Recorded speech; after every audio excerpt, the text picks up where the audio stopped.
Proklamasi. Kami, bangsa Indonesia, dengan ini menyatakan kemerdekaan Indonesia. Hal-hal yang mengenai pemindahan Pada 16 Agustus 1945, naskah proklamasi kemerdekaan Indonesia dirumuskan dan ditulis di rumah seorang perwira tinggi Angkatan Laut Jepang, Laksamana Muda Tadashi Maeda. Kalau Anda periksa catatan sejarah, keterlibatan Maeda di rumah ini dengan kelompok kemerdekaan itu untuk beberapa tahun memang disembunyikan. Tapi bahwa hadir di sini, ya hadir. Tapi Anda bayangkan namanya di dalam politik, apabila rapat perumusan proklamasi ini tersiar luas di rumah seorang Jepang, dihadiri orang Jepangnya, apa yang akan dibuat oleh Belanda misalkan? Maeda pada akhirnya ketika sudah mengizinkan rumahnya digunakan sebagai tempat perumusan naskah proklamasi, dia menanggung akibatnya. Setelah Inggris akhirnya datang di bulan September 1945, Maeda ditangkap, di penjara Glodok beberapa bulan, kemudian dipindahkan ke Rutan Salemba, barulah kemudian dipulangkan ke Jepang. Nasib Maeda di Jepang sana pun sungguh merana.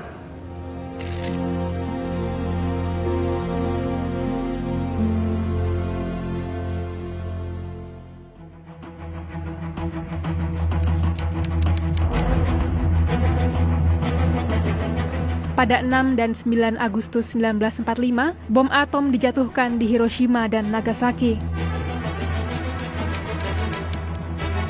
15 Agustus 1945, Jepang menyerah tanpa syarat terhadap sekutu dan menjadi penanda berakhirnya Perang Asia Timur Raya.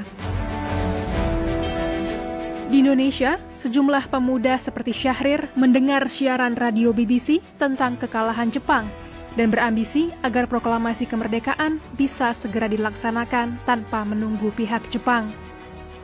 Menurut rencana harusnya tanggal 16 itu PPKI akan mengadakan rapat, dan pada tanggal 16 itu berdasarkan pengakuan Bung Hatta misalkan dalam memoarnya mestinya akan disampaikan kemerdekaan tanggal 16. Tapi konsep kemerdekaannya itu secara politik, ya, penafsiran politiknya itu sama aja disponsori oleh Jepang. Karena lembaga itu dibuat orang Jepang, kemudian orang Jepang memberikan janji, kemudian kita mengumumkan di satu lembaga yang bikinan Jepang gitu, kira-kira secara politik tafsirnya gitu. Nah, anak-anak muda ini berpikir Jepang udah nggak punya mandat lagi.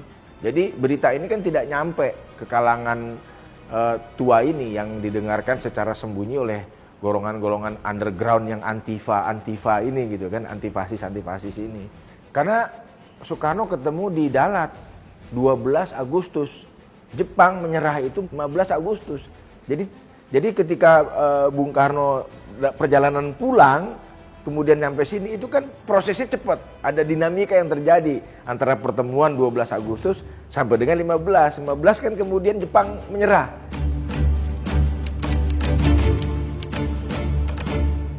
Pada tanggal 16 Agustus 1945 dini hari, Soekarno dan Hatta diculik oleh Sukarni, Wikana, Aidit, dan Hairul Saleh dari kelompok pemuda dengan tujuan agar Indonesia segera memproklamirkan kemerdekaannya.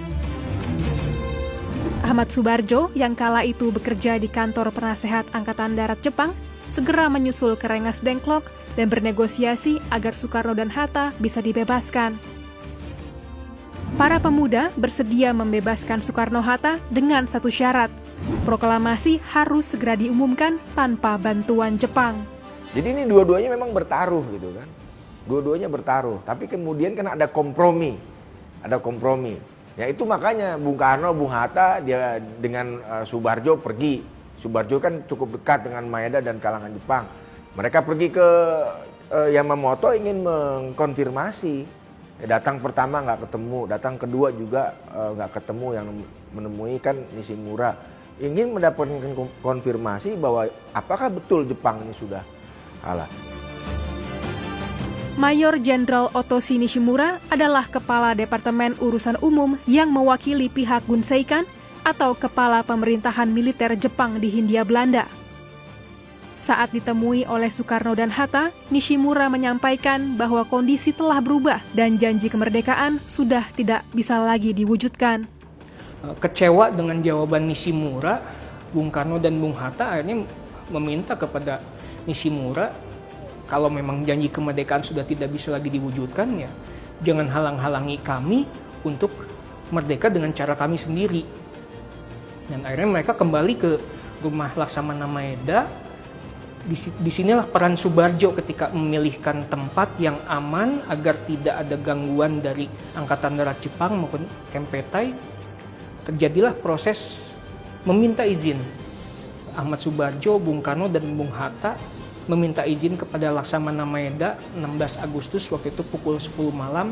Apakah bersedia rumahnya dipakai sebagai tempat persiapan kemerdekaan atau tidak. Ada beberapa alasan kenapa rumah Laksamana Maeda dipilih sebagai tempat perumusan naskah proklamasi.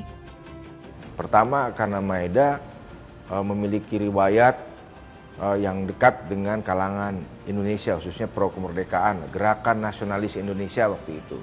Yang kedua, Maeda ini orang Jepang yang punya simpati kepada Indonesia dan dia yang waktu itu pangkatnya yang cukup tinggi.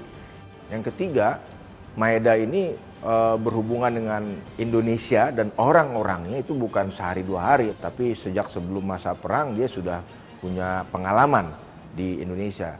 Sehingga diyakini tempat ini bisa menjadi tempat yang aman untuk pertemuan. Peran Laksamana Maeda yang memfasilitasi perumusan naskah proklamasi mencuatkan pertanyaan mengenai sosoknya. Lalu, apa yang dilakukan oleh Maeda pada malam itu?